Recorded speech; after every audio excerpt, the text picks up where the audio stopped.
Good evening. Please sit down. Thank you. Khushboo Kumari, Yes, sir. आपका graduation detail है industrial microbiology Yes, sir. में आपने graduation किया है। कब किया था? 2017. 17।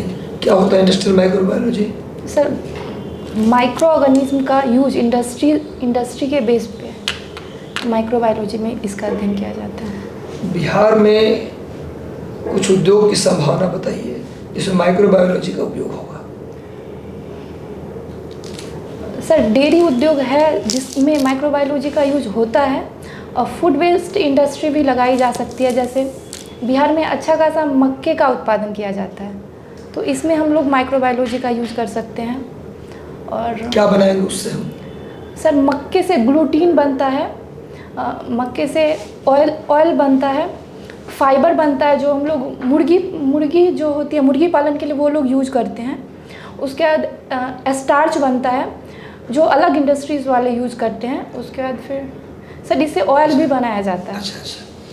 अच्छा बताइए आप मुझे कि एंथ्रोपोलॉजी आपका विषय है। जी सर। तो इंडस्ट्रियल माइक्रोबायोलॉजी बिहार में बीपीएससी में सब्जेक्ट था या नहीं? नहीं था। अच्छा, इसीलिए आपने एंथ्रोपोलॉजी रखा। जी सर। तो एंथ्रोपोलॉजी में किस चीज़ के बारे में पढ़ते हैं? मानव का समग्र अध्ययन, मतलब primitive and modern human being का अध्ययन किया जाता है। अच्छा, आधुनिक मानव का क्या नाम है? Homo sapiens sapiens. उसका दिमागी क्षमता कितना माना जाता है? अभी वर्तमान मानव का 1450 से लगभग 1600 सीसी माना जाता है। सीसी क्या है? Cranial capacity.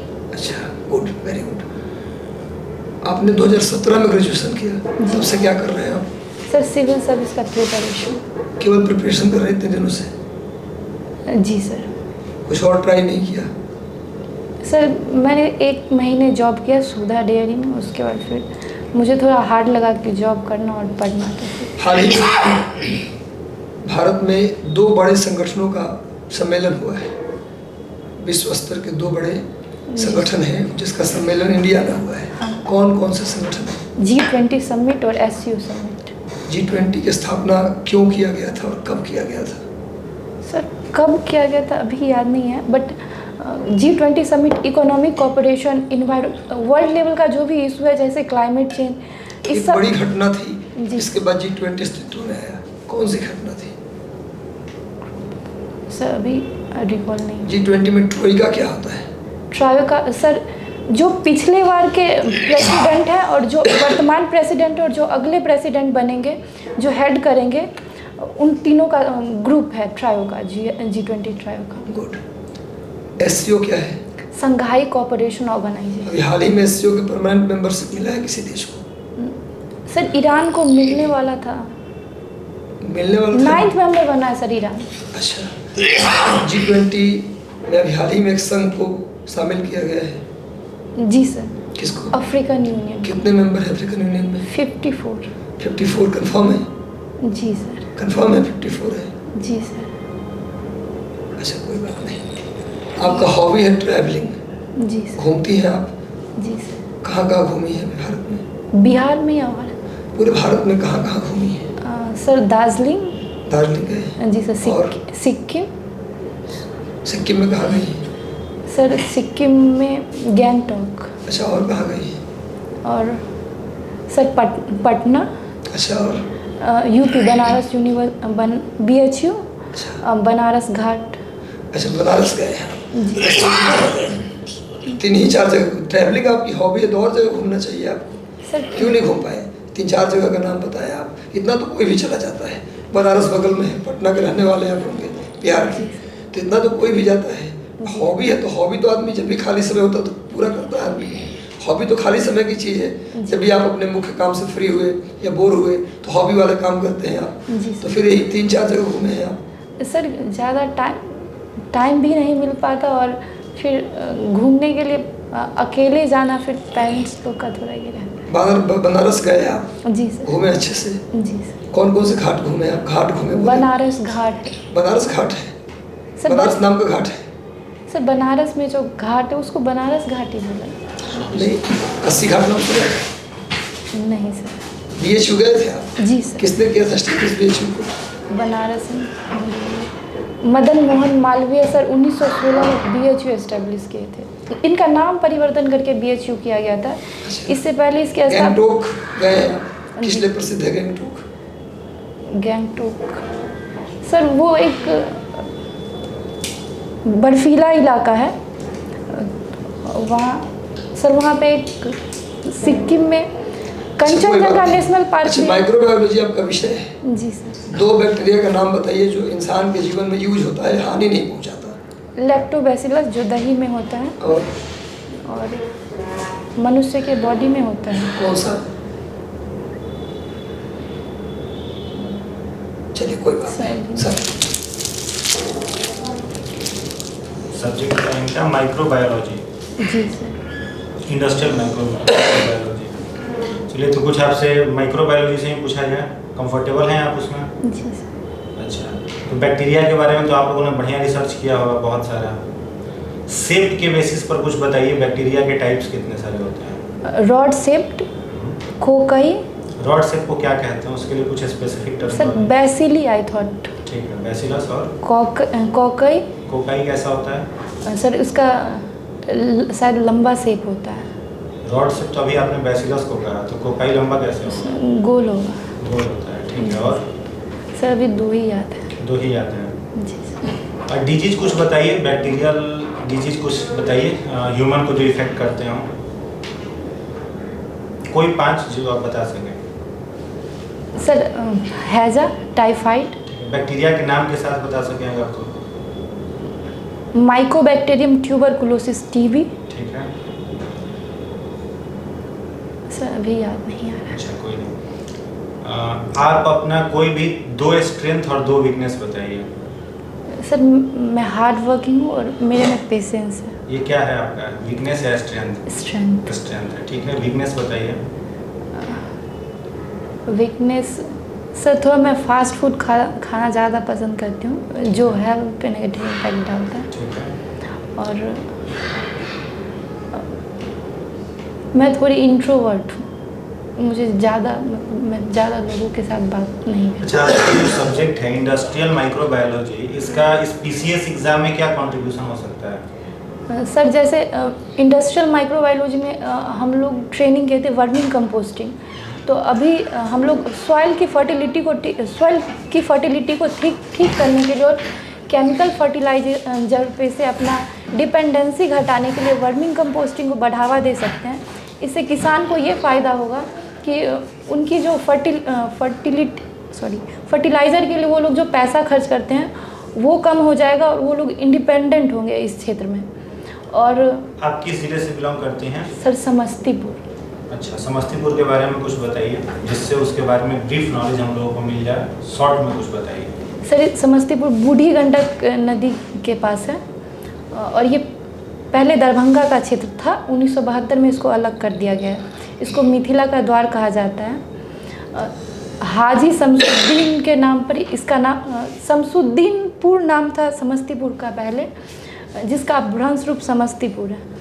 बिहार में मुख्य रूप से किसानों के सामने क्या क्या चैलेंजेज हैं जो आप अभी देख पा रहे हैं? सर किसानों के सामने लैंड, जो भी लैंड उनके पास है वो बहुत ही छोटे हैं या फिर बहुत अलग अलग क्षेत्र में है। उसके बाद फिर प्रच्छन्न बेरोजगारी किसानों के क्षेत्र में अधिक है। उन लोगों को आसानी से लोन नहीं मिल पाता है। अच्छा, वाणिज्यिक बैंक जितने सारे हैं वो किसानों को लोन देने से क्यों कतरा रहे हैं, क्या कारण है? सर क्योंकि अगर फसल डूब जाता है तो फिर या फिर वो लोग रिटर्न नहीं कर पाते पैसा। और भी कुछ कारण हो सकता है इसका? सर नहीं पता। अच्छा, माइक्रोबायोलॉजी में तो आपका पकड़ बहुत अच्छा नहीं लग रहा है क्योंकि हमने सिंपल सा क्वेश्चन पूछा बैक्टीरिया से रिलेटेड। बैक्टीरिया के बारे में सबसे पहले किसने रिसर्च किया था, किस वैज्ञानिक ने? Robert Hooke. बैक्टीरिया की खोज किसने की थी? जैसे माइक्रोबायोलॉजी जो है उसमें बैक्टीरिया का वहीं से उत्पत्ति ही होता है सब्जेक्ट का, तो माइक्रोबायोलॉजी में बैक्टीरिया को खोजा किसने था सबसे पहले? Sir Robert Hooke. Confirm Robert Hooke? Leeuwenhoek sir Leeuwenhoek खोजे थे हम, कंफर्म है ल्यूवेनहॉक। ल्यूवेनहॉक। अच्छा, माइक्रोबायोलॉजी में वायरस के बारे में पढ़ते हैं क्या? जी सर। हाँ, कंफर्म? जी सर। अच्छा, तो वायरस से रिलेटेड कुछ बताइए, कुछ डिजीज का नाम। तो वायरस में ल्यूवेनहॉक का रिसर्च है कुछ? सर वायरस में इवेनोवास्की का रिसर्च पता है हमको। ठीक है, तो बताइए कुछ रिसर्च उनका। वायरस में सर अभी तो नहीं आ रहा है। अच्छा, कुछ वायरस डिजीज का, वायरस कैसा होता है बेसिकली बताइए, क्रिस्टल होता है या फिर किस शेप का होता है, या कुछ उसके विषय में बताइए। सर वायरस को लिविंग एंड नॉन लिविंग का के बीच का माना जाता है। Connective link. हाँ, कनेक्टिव लिंक माना जाता है। ये किसी भी व्यक्ति जो होता है कैसा वायरस, ये सेलुलर है, यूनिसेलुलर है, मल्टी सेलुलर है, क्या है ये?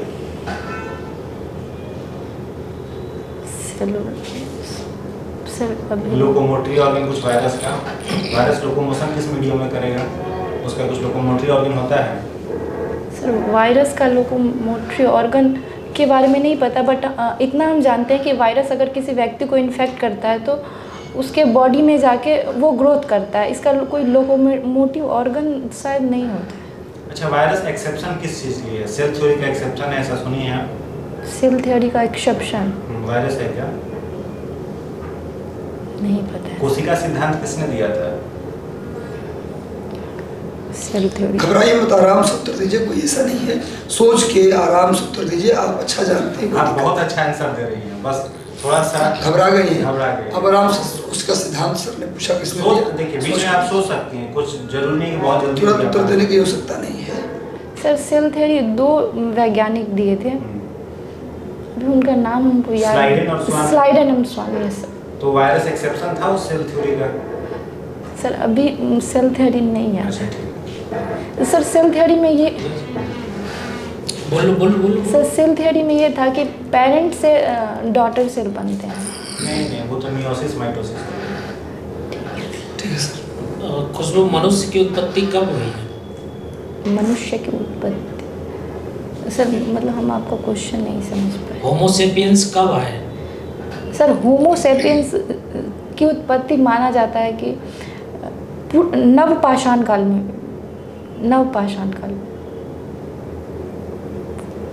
घबरा सी गई है। नवपाषाण नियोजोई का बोलना चाह रही हैं, नियोजोई कोई बात नहीं, नवजीव का बोलना चाह रही हैं। आगे बढ़ते हैं हम लोग। सर उच्च पूरा पाषाण काल में होमोसेपियंस की उत्पत्ति हुई। अच्छा ठीक है, ओरिजिन ऑफ द स्पीसीज किसने लिखा है? Origin of species sir Darwin. क्या थ्योरी था उसमें? ओरिजिन पढ़ी है? सर पढ़े हैं बट अभी रिकॉल नहीं। अच्छा, रिकॉल नहीं हो रहा। बिहार में कोई एक जनजाति का नाम बताइए। बिहार में जनजाति है ना? Yes sir. तो कौन सा जनजाति की जनसंख्या यहाँ सबसे अधिक है? संथाल की। यस कितने परसेंट है? सर बिहार में ट्राइब्स की पॉपुलेशन 1.13% है और पश्चिम चंपारण में 6.3% ट्राइब्स हैं। संथाल की एग्जैक्ट कितनी है वो नहीं पता, बट ये सबसे ज़्यादा है। ठीक है। रामापिथिकस क्या होता है? सर ये पढ़ेंगे ना? Yes sir. हाँ। ये मानव का सबसे प्रारंभिक रूप माना जाता है। हाँ। ये जंगलों में रहते थे, कंदमूल फल खाते थे और इस समय क्लाइमेट जो था वो बहुत ही ठंडा था। तो ये लोग मतलब मेनली ये बोल सकते हैं कि connective link of human and apps है। अच्छा, हम लोग काले हैं। यस काले हम लोग सभी लोग। Yes sir. और अंग्रेज हम लोग से गोरे हैं, क्या अंतर है? हम उनमें वो गोरे हो पैदा हो रहे हैं, हम काले हैं। सर इसका मेन रीज़न तो क्लाइमेट के कारण है। मेन रीज़न इसका क्लाइमेट है। क्या क्लाइमेट है उनका? सर वहाँ का क्लाइमेट काफ़ी ठंडा है और हमारे यहाँ का क्लाइमेट, हम लोग इक्वेटर के काफ़ी पास हैं जहाँ पे बहुत धूप पड़ती क्या है। कहते हैं इस क्लाइमेट को? क्या कहते हैं हम लोग जहाँ हम लोग रह रहे हैं? कौन सा क्षेत्र में रह रहे हैं? सर हम लोग मानसून। हाँ, मानसूनी में रह रहे हैं। नहीं, अभी आपने कहा ना कि इक्वेटर के पास में है, तो इस क्षेत्र को क्या बोला जाता है? कौन सा? विषुवत रेखीय विषुवत रेखा कहा जाता है। विषुवत रेखीय और क्या रेखीय क्षेत्र, और क्या कहा जाता है? सर नहीं पता। तो वो लोग जो ठंडे प्रदेश में रह रहे हैं उनका क्षेत्र का क्या नाम है? अभी आपने कहा कि ठंडे प्रदेश में रहते हैं, कोई और कारण भी होता है जिससे कारण उनका रंग गोरा हो जाता है, हमारा ब्लैक हो जाता है? मेनली ब्लैक रंग या फिर वाइट रंग पे क्लाइमेट का इफेक्ट होता है, थोड़ा जेनेटिक रीज़न भी होता है। बायोलॉजिकली कोई इफेक्ट नहीं होता? यस सर, जेनेटिक रीज़न होता है। Genetic reason. Yes sir. अच्छा, किसी व्यक्ति को जो इंडिया में है वो अपना संतान यदि फ्रांस में जाके पैदा करता है तो वो कैसा होगा? गोरा होगा या काला होगा? सर अगर वो सर ये अगर वो वहाँ जाके बच्चे होते हैं तो अगर वो मतलब वो इंडियन ही हो, इंडियन टाइप के क्लाइमेट की तरह ही हो। सर ह्यूगो डिवरीज का थ्योरी पूछ रहे हैं, म्यूटेशन। यस इतना हिंट की आप बताइए, म्यूटेशन उत्परिवर्तन में आप पढ़ा होगा। Yes sir.